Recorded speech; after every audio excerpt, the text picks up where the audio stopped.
नमस्कार साथियों, मैं रंजीत चौहान। बहुत बड़ी खबर आ रही है। क्या नरेंद्र मोदी प्लेन क्रैश करवाते हैं? क्या नरेंद्र मोदी अपने विरोधियों को, विपक्षियों को प्लेन क्रैश के जरिए उड़ाते हैं? आज आपके सामने एक ऐसी खबर आ रही है जिसे देखकर आपके रोंगटे खड़े हो जाएंगे। साथियों, हमारे देश का एक पायलट, बहादुर जाबाज पायलट है, जो आज सामने आकर बता रहा है कि नरेंद्र मोदी प्लेन क्रैश करवाते हैं। अब इस खबर को देखकर आप सोच में पड़ जाएंगे कि क्या जो इससे पहले प्लेन हादसे हुए हैं, क्या जो हादसे हुए हैं, जो हेलीकॉप्टर क्रैश हुआ है, जो प्लेन क्रैश हुआ है, क्या वो सब के सब एक साजिश थी, एक सुनियोजित साजिश थी? इससे पहले जनरल बिपिन रावत मारे गए, इससे पहले पूर्व मुख्यमंत्री विजय रूपाणी मारे गए, इससे पहले अजीत पवार मारे गए, तमाम लोग प्लेन क्रैश में मारे गए। तो क्या सब के सब एक साजिश के तहत मरवाए गए हैं? आज आपको ये खबर देखनी चाहिए साथियों। बहुत बड़ी खबर लेकर आया हूं। और प्लेन क्रैश का जो खुलासा किया है आज इस पायलट ने, उस पायलट ने यह भी बताया कि कैसे अमित शाह,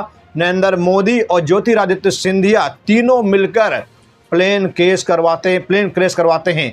आज तीनों की पोल हम आपके सामने खोलने जा रहे हैं। और आपसे अनुरोध करते हैं, चैनल पर नए हैं, चैनल को सब्सक्राइब कर दीजिए। कुछ खबरें ऐसी होती हैं जिसे हमारे देश की गोदी मीडिया तानाशाही सत्ता दबा देती है, आपके सामने नहीं आती है। लेकिन आज ये खबर आपके सामने आज आ ही गई है। और आज जब ये खबर आई गई है तो आपको देखना भी आपका फर्ज बनता है। आप पूरी खबर देखिएगा। सर, इससे पहले आप जानते होंगे कि इससे पहले जनरल बिपिन रावत मारे गए थे, विजय रूपाणी मारे गए थे, अजीत पवार मारे गए थे। उसके बाद लोगों के मन में कई सारी शंकाएं पैदा हुई कि ये सब हादसे आखिर क्यों हो रहे हैं। क्या ये सब जो है एक संयोग है या प्रयोग है, या ये सब इत्तेफाक है? तो आप बता दें, इत्तेफाक कुछ नहीं होता है। हर घटना के पीछे कोई ना कोई कारण होता है, चाहे गलती कहिए या संयोग कहिए या प्रयोग कहिए। चलिए आपके सामने दिखाते हैं कि पूरी खबर क्या है। देखिए, लिखा हुआ कि एयर इंडिया की फ्लाइट क्रैश कराना चाहते थे पीएम मोदी, दलील देकर पायलट पहुंचा कोर्ट तो आया ये आदेश। अब पायलट जो है कोर्ट पहुंच गया है। पायलट सबूत लेकर, तमाम बड़े बड़े सबूत लेकर कोर्ट पहुंच गया है, क्योंकि उसे पता है कि कोर्ट से ही उसे न्याय मिलेगा। इस देश में सीबीआई हो, ईडी हो, इनकम टैक्स हो, सीआईडी हो, पुलिस हो, सब के सब तो बिक गए हैं, बिकाऊ हो गए हैं। उसकी कोई सुनने वाला नहीं है। एक कोर्ट ही है जो उसकी आवाज़ को सुन सकता है, उसके सबूत को देखकर फैसला सुना सकता है और लोगों को अब प्लेन क्रैश होने से बचा सकता है। तो साथियों, जब ये कोर्ट पहुंचा तो कोर्ट ने क्या फैसला सुनाया है, चलिए आपके लिए ये खबर देखना जरूरी बन जाता है। देखिए, लिखा हुआ है कि दिल्ली हाई कोर्ट ने प्रधानमंत्री नरेंद्र मोदी को लोकसभा से बाहर करने की मांग वाली अपील को खारिज कर दिया।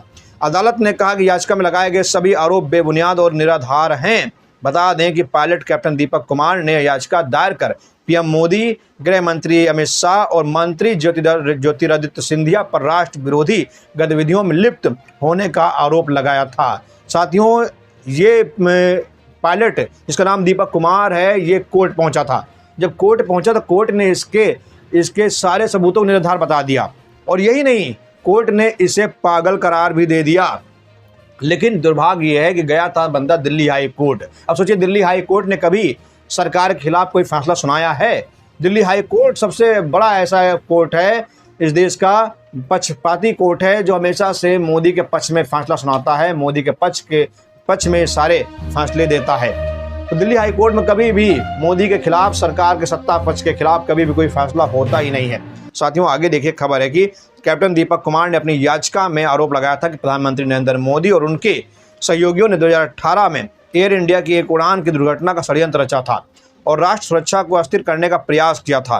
कैप्टन दीपक कुमार ने दावा किया कि जिस फ्लाइट की दुर्घटना का षड्यंत्र रचा गया था, वे उस वक्त फ्लाइट के पायलट थे। ये कह रहे हैं कि जिस वक्त 2018 में एयर इंडिया की एक उड़ान को दुर्घटना का षड्यंत्र रचा गया था, जिस प्लेन को उड़ाने की साजिश रची गई थी, उस वक्त उस प्लेन के ये पायलट थे। लेकिन आखिर में कुछ ऐसा हुआ कि प्लेन क्रैश नहीं हुआ। प्लेन क्रैश नहीं होने दिया मैंने प्लेन क्रैश होने से बचा लिया। लेकिन जब इस मामले को मैंने दिल्ली कोर्ट में तमाम जगह रखा तो मेरी आवाज़ को दबा दिया गया। और उसके बाद अदालत ने मेरे ऊपर क्या आरोप लगाया है, अब जरा इस खबर को देख लीजिए। हाई कोर्ट ने इस अर्जी को खारिज करने का फैसला सुनाते हुए कहा कि ऐसा लगता है कि याचिकाकर्ता कुछ मानसिक समस्याओं से पीड़ित है, इसलिए उन पर नज़र रखनी चाहिए। अरे देखिए भाई साहब, कोर्ट क्या कह रहा है। कोर्ट कह रहा है कि लगता है कि याचिकाकर्ता मानसिक रूप से पीड़ित है। मानसिक रूप से वो विक्षिप्त है। मतलब कि दीपक कुमार को ही कोर्ट ने पागल करार दे दिया। तालियां तो बनती है कोर्ट के लिए। अगर दीपक कुमार जो कि एक प्लेन का पायलट है, प्लेन उड़ाता है, जिसने सैकड़ों प्लेन उड़ाई है, क्या वो पागल होगा? सोचिए, क्या वो पागल होगा? मन से विक्षिप्त होगा? कम से कम दिल्ली हाई कोर्ट को सीबीआई जांच का आदेश देना चाहिए था, या अपने स्तर से जांच करानी चाहिए थी। अगर इस देश की जांच एजेंसियों पर भरोसा नहीं है किसी को, तो कम से कम हाई कोर्ट, सुप्रीम कोर्ट को अपने स्तर से जांच कराना चाहिए था। सुप्रीम कोर्ट की देखरेख में एक जांच कमेटी बनानी चाहिए थी और जांच बिठानी चाहिए थी, लेकिन नहीं। सुप्रीम कोर्ट ने कोई जांच कमेटी नहीं बिठाई, ना हाई कोर्ट ने बिठाई, और इस मामले को दबा दिया गया। दीपक कुमार को पागल करार दे दिया गया। दीपक कुमार का क्या हुआ किसी को पता नहीं है। दीपक कुमार जिंदा है या मर गया किसी को पता नहीं है साथियों, कि दीपक कुमार के साथ आखिर में हुआ तो क्या हुआ। अब सोचिए, ऐसी घटनाएं देश में हो रही हैं तो क्या शक पैदा नहीं होगा? क्या सवाल खड़े नहीं होंगे? क्या सवाल खड़े नहीं होंगे? शक पैदा नहीं होगा? बिल्कुल पैदा होगा, क्योंकि इस देश में प्लेन क्रैश की घटनाएं लगातार बढ़ती जा रही हैं। सीडीएस जनरल बिपिन रावत, जो इस देश के सबसे बड़े सेना प्रमुख थे, उनका हेलीकॉप्टर नंबर 1 कैटेगरी का था। उनके ही हेलीकॉप्टर के साथ ही जो है घटनाएं हो जाती हैं, जिनके हेलीकॉप्टर में तमाम कमांडो मौजूद होते हैं। हेलीकॉप्टर पूरी तरीके से सुरक्षित होता है, हेलीकॉप्टर पूरी तरीके से सही सलामत होता है, और अचानक हेलीकॉप्टर क्रैश हो जाता है और उसमें बैठे हुए हर कमांडो की मौत हो जाती है। सोचिए, एक भी कमांडो नहीं बचा। ऐसे ऐसे कमांडो थे कि वो आसमान से, हेलीकॉप्टर से ही छलांग लगा देते हैं, पैराशूट के जरिए वो कूद जाते हैं, उनकी जान नहीं जाती, बच जाते हैं। उनको इतनी ट्रेनिंग उनकी अच्छी होती है कि वो किसी भी हेलीकॉप्टर जहाज से वो कूद सकते हैं, लेकिन वो एक भी पायलट प्लेन हेलीकॉप्टर से कूद नहीं पाया।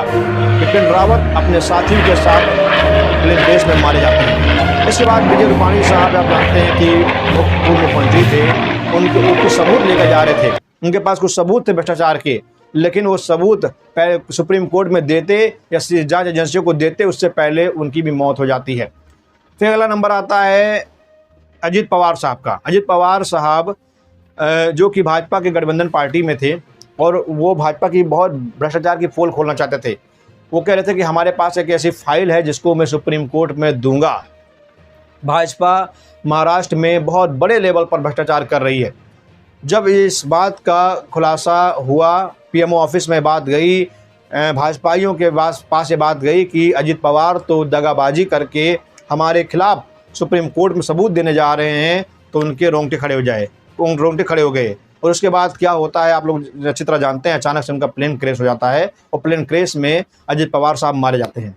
तो देश की तमाम ऐसी घटनाएं हैं जो लगातार हो रही हैं। लोग मर रहे हैं, लोग जो है अचानक से तबाह हो जा रहे हैं, ट्रेन घटनाएं हो जा रही हैं, जांच पे जांच हो रही है, जांच की कोई रिपोर्ट आज तक आई नहीं है। देश में तमाम बड़ी घटनाएं हुई हैं, चाहे पुलवामा हो, पहलगाम हो, प्लेन क्रैश हो, ट्रेन हादसे हो, तमाम ऐसी घटनाएं हो चुकी हैं जिस पर जांच बिठाई गई, लेकिन आज तक किसी भी जांच की रिपोर्ट हमारे सामने नहीं आई है। आखिर क्यों नहीं आई है? क्योंकि आप जानते हैं कि सत्ता और सरकार किसकी है, जिसकी लाठी उसी की भैंस। इसलिए ना कोई रिपोर्ट आज तक आई और ना कोई बातें बाहर निकल कर आई। धन्यवाद।